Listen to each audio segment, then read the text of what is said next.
اور جہاں تک اس کے فضائل و فوائد کا تعلق ہے، ظاہر ہے کہ صورت ایسی ہے، سمجھیے کہ صورت اسم اعظم ہے۔ اچھا، بس اس کی حقیقت جس کو مل گئی ہے، اس کے قلب کو اللہ تعالیٰ شرح صدر عطا فرما دیتے ہیں اور اس کو ایسا تزکیہ قلب دے دیتے ہیں کہ جس کی کوئی نظیر نہیں ہے۔ سبحان اللہ۔ اسے لکھا ہے کہ اگر کسی کے دل کے اندر ایمان کمزور ہے یا شکوک و شبہات ہے، تشکیک پیدا ہو جاتی کسی مشکک کے ڈالنے سے، اور وہ اسلام یا عقیدے کے بارے میں ڈاما ڈول ہو جانے لگتا ہے، تو فرمایا کہ اس صورت کو کم از کم روزانہ 101 دفعہ ورد کیا کرے۔ اچھا، روزانہ 101 دفعہ پڑھے، اول آخر 11 مرتبہ درود ابراہیم میں پڑھ کے اپنے اوپر دم کرے اور پانی دم کر کے پی لے، اور اپنے اہل خانہ کو، بچوں کو بھی پلائے، تو انشاءاللہ کوئی بھی اپنے ایمان و عقیدے میں کبھی متزلزل نہیں ہوگا، اور ایسا شرح صدر اللہ تبارک و تعالیٰ عطا کر دیں گے کہ پھر وہ یہ کہے گا کہ ماننا کہ بغیر دلیل کے، یعنی اللہ کو بغیر دلیل کے مان لیا۔ پھر جتنا بھی ایتھیزم اٹھے کہ یار اللہ ہے یا دلیل کیا ہے، اور کہا بھائی میں نے بغیر دلیل کے مان لیا، اپنا کام کرو، ہم تو سجدے میں گر رہا ہے، ہم تو نہ نظر آنے والے ذات، کیوں کہ وہ دل کی آنکھ اس کی ایسی کھل جاتی ہے، پھر وہ خدا کو دیکھتا ہے، اس معبود برحق کو دیکھتا ہے، پھر وہ ظاہری دلیلوں میں نہیں پڑتا، وہ دل سے فیصلے کر کے خدا کا ہو جاتا ہے۔ سبحان اللہ۔ یہ اس کے اندر خوبی ہے۔ اور دوسرا جو ہے اس کا فائدہ یہ ہے کہ اگر کسی شخص یہ ہے کہ منہ میں چھالے ہیں اور کسی طرح ٹھیک ہونے کا نام نہیں لیتے، جلن منہ میں رہتی ہے، تو لکھا ہے کہ 41 مرتبہ اگر یہ مصری کو پر دم کر لیا جائے یا چینی پہ دم کر لیا جائے اور اس دم کی ہوئی چینی اور مصری کو چوسے انسان، 11 دن تک پابندی سے کرے، انشاءاللہ منہ کے کسی بھی قسم کا مرض، چھالے، تکلیف اللہ تبارک و تعالیٰ کو شفا دے دیتے ہیں۔ بعض لوگوں کو مسوڑے کے اندر درد ہوتا ہے، مسوڑوں میں درد تکلیف ہوتی ہے، دوائیں لگاتے ہیں، تسکین نہیں آتی، تو یہ عمل کریں، انشاءاللہ منہ کے کسی بھی قسم کے مرض نہیں ٹھہرتے۔ اس کا فائدہ، اور ایک اس کا فائدہ یہ ہے کہ اگر انسان جو ہے وہ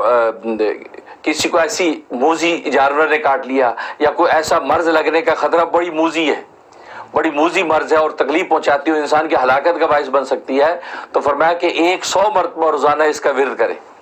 روزانہ 100 مرتبہ پڑھ کے پانی پہ دم کر کے پانی پی لیا کرے، اور 90 دن کی نیت سے عمل شروع کر لے، کسی بھی قسم کا مرض اس کو لاحق نہیں ہوگا، اور کوئی ایسا مرض اس کو اٹیک نہیں کرے گا جو اس کے لیے ہلاکت کا باعث بن جائے۔ اچھا، جو آج کل کورونا وائرس، آج بالکل بڑا اچھا آپ نے سوال کیا، یہ میں کہنا چاہتا تھا کہ کورونا وائرس آج کل جو پھیلا ہوا ہے، اور اس طرح کتنے وائرس پھیلتے رہتے ہیں، یہ ایک ہے، اس سے پہلے کتنے پھیلے ہیں، کبھی ابولا وائرس آ گیا تھا، طرح، تو بس اس کے لیے 100 دفعہ روزانہ سورہ اخلاص کی پابندی شروع کر دیں، عشاء کے بعد کرنے والا کسی بھی نماز کے بعد روزانہ پڑھ لیا کریں، پانی دم کر کے خود بھی پئیں، پورے گھر میں پلا دیا کریں، انشاءاللہ مجال نہیں ہے کہ کسی بھی قسم کی کوئی موذی مرض اس گھر کے اندر داخل ہو جائے، اور اگر آلریڈی کسی کو لگی ہوئی ہے تو اللہ تبارک و تعالیٰ اس کو شفا کلی عطا کر دیتے ہیں۔ سبحان اللہ۔ یہ اس کے اندر خوبی۔ اور ایک بڑا زبردست فائدہ کہ اگر کوئی عورت بانجھ ہے، اولاد نہیں ہوتی، اور ڈاکٹر نے کہہ دیا کہ یہ تو بانجھ ہے بھئی، اس کی اولاد نہیں ہوگی، بہت سے ڈاکٹر ایسی چیزیں کر دیتے ہیں کہ جی آپ کی بچے دانی میں پرابلم ہو گیا، ٹیوب کا مسئلہ ہو گیا، یہ ہو گیا، وہ ہو گیا، تو کتنے ہارمونز پرابلم بیان کر دیتے ہیں۔ اس کے لیے زبردست اس کے اندر صرف 10 دن کا عمل ہے۔ اچھا، ہاں، 1000 مرتبہ روز پڑھنی ہے۔ اچھا، 1000 مرتبہ روز پڑھنی ہے، پڑھ کے پانی پہ دم کریں، پانی دم کر کے میاں بیوی دونوں پئیں، اور پڑھ کے اس کے بعد دعا کر لیں کہ یا اللہ یہ بانجھ پن جو میرا دور ہو جائے، اور اولاد کا سلسلہ جو رکا ہوا ہے، یا اللہ یہ جو وہ سلسلہ پھر سے جاری ہو جائے اور ہمیں صحت مند اولاد عطا فرما، تو یہ دعا کر لیا کرے۔ تو 10 رات کرنا ہے، یعنی ہر عشاء کے بعد کر لیا کرے، تو 10 دن کرنا ہے، انشاءاللہ 10,000 دفعہ پوری ہو جائے گی، اور اول آخر جو ہے 11 مرتبہ درود ابراہیم میں پڑھتا رہے، تو جناب یہ کرے کہ 10 دن کے اندر اللہ تبارک و تعالیٰ مرض کو فش کر دیں گے، انشاءاللہ وہ مرض کسی بھی قسم کا ہوگا دور ہو جائے گا، اور انشاءاللہ وہ زچہ جو ہے وہ صاحب اولاد ہو جائے گی۔ سبحان اللہ۔ یہ بہت زبردست ان کا فائدہ۔ اور ایک فائدہ اس کا یہ ہے کہ انسان جو ہے وہ کوئی حاجت ہے، کوئی ضرورت ایسی پیش آ گئی ہے جو پوری نہیں ہو پا رہی، اور انسان تنگ آ گیا ہے، تو اس کے لیے قل هو اللہ، ظاہر ہے کہ اس میں خالص اللہ تبارک و تعالیٰ کی پکار ہے، یہ قل هو اللہ جو ہے روزانہ 71 ٹائم پڑھنا ہے، 71 مرتبہ کسی بھی نماز کے بعد پڑھیں، اول آخر 11 مرتبہ درود شریف کے ساتھ، اور اللہ سے حاجت مانگتے رہیں، اور 71 دن ہی عمل کرنا ہے، 71 دن ہی عمل کرنا ہے، انشاءاللہ زبردست اس کے اندر تاثیر ہے، اللہ تبارک و تعالیٰ غیب سے اس کے لیے فیصلے فرما دیں گے راحت اور کامیابی کے۔ سبحان اللہ۔ اور ایک فائدہ قیدی کے لیے، اگر کسی کا کوئی بے گناہ قیدی گرفتار ہوا ہے، یا خود قیدی قید کے اندر وہ پڑھنا چاہتا ہے، تو روزانہ 1000 مرتبہ اس کا ورد کرے، اچھا، ہاں، اول آخر 11 مرتبہ درود شریف کے ساتھ، انشاءاللہ اللہ تبارک و تعالیٰ ایسے حالات بنا دیں گے کہ قیدی باعزت بری ہو جائے گا۔ سبحان اللہ۔ بس بری ہو جائے گا. بس یہ اگر باقی گناہ گار مجرم ہے تو سچی توبہ اللہ سے کرے, سچی توبہ کرے اور یہ کرتا رہے. اللہ تبارک و تعالیٰ کے ہاں جب توبہ قبول ہو گئی تو دنیا میں اللہ اس کی رہائی کے اسباب پیدا کر دیں گے اور پھر نکل کے پھر خدا کا بندہ بن کے رہے. سبحان اللہ. تو یہ اس کے فوائد ہیں اور بڑے بے نظیر فوائد ہیں. اور جہاں تک خواب میں تعبیر کا تعلق ہے تو ایک اس کی تعبیر یہ ہے کہ اللہ تبارک و تعالیٰ اس کو جو ہے وہ ایمان کامل عطا کریں گے اور توحید کا اعلیٰ مقام عطا کریں گے, لیکن اس کی اولاد نہیں ہوگی. اچھا, اولاد لم یلد ولم یولد والی جو شان ہے وہ اس کا غلبہ ہو جائے گا, اس کا اولاد نہیں ہوگی,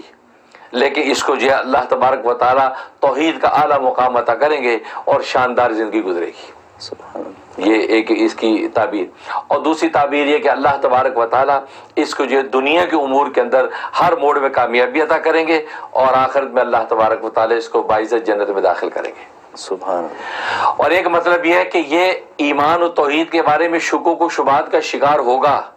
لیکن اللہ تبارک و تعالیٰ اس صورت کی برکت سے اس کو محفوظ کر لیں گے اور مرنے سے پہلے انشاءاللہ کسی بھی قسم کا عقیدے کا جو شک و شبہ یا فساد ہوگا اس سے وہ توبہ طائب ہو جائے گا اور توبہ طائب ہو گئے سچے ایمان کے ساتھ اللہ کے سامنے پیش ہوگا. سبحان اللہ. یہ اس کے خواب میں تھا. سبحان اللہ. ماشاء اللہ حضرت, یہ جو اس میں سب سے ایک جو آپ نے اس میں ایتھیزم کے بارے میں کہا, برے عقیدے کے بارے میں, ویسے تو سارے فوائد اس کے بے نظیر ہیں, وہ کسی کے لیے کرنا ہو, کیونکہ بعض اوقات ایسے ہوتے ہیں لوگ کہ وہ انٹرنیٹ پہ بیٹھ کے ایسے مضبوط ایتھیسٹ ہو چکے ہیں اور ان کو اللہ تعالیٰ نے ایسا انداز بیان بھی دیا ہوا ہے کہ وہ لوگوں کو گمراہ کر رہے ہیں. تو کچھ ان کے لیے پڑھ کے ان پہ غائبانہ کوئی تصور کیا جائے تاکہ ان کا ایتھیزم دور ہو, تو اس کی برکت سے اور لوگوں کو بھی اس کا بشر ہو. بہت اچھا پوائنٹ اٹھایا آپ نے, بہت اچھا ہے. بالکل اس میں تو بالکل آپ اس کے لیے کر سکتے ہیں. اور یہ غائب کی دعا غائب کے لیے یہ تو بہت جلدی قبول ہوتی ہے کہ یا اللہ اس بندے کو جو ہے وہ, اور یہ نبی کی سنت ہے. نبی پاک صلی اللہ علیہ وسلم حضرت عمر کے لیے دعائیں کر رہے تھے, ابو جہل کے دعائیں کر دی, یا اللہ ان میں سے کوئی ایک دے دے, اس کی وجہ سے اور کتنے لوگ ایمان میں داخل ہوں گے, کتنے لوگوں کے اسلام قبول کرنا آسان ہو جائے گا. تو اسی طریقے سے اگر آپ کو ایسا ایتھیسٹ نظر آتا ہے کہ جو گمراہ کر رہا ہے آج میڈیا کی دنیا میں اور سادہ لوگ اس کے شکار ہو رہے ہیں, تو بالکل آپ اس کے لیے یہ پڑھ سکتے ہیں.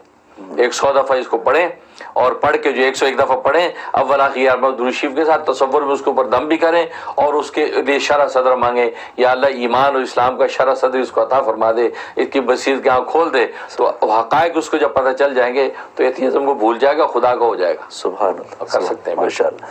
ناظرین, یہ آپ نے دیکھا کہ سورہ اخلاص کے اس قدر بے انتہا فائدے ہیں, تو ہمیں اللہ سے دعا ہے کہ اللہ تعالی ہماری زندگیوں کا اس کو معمول بنائے.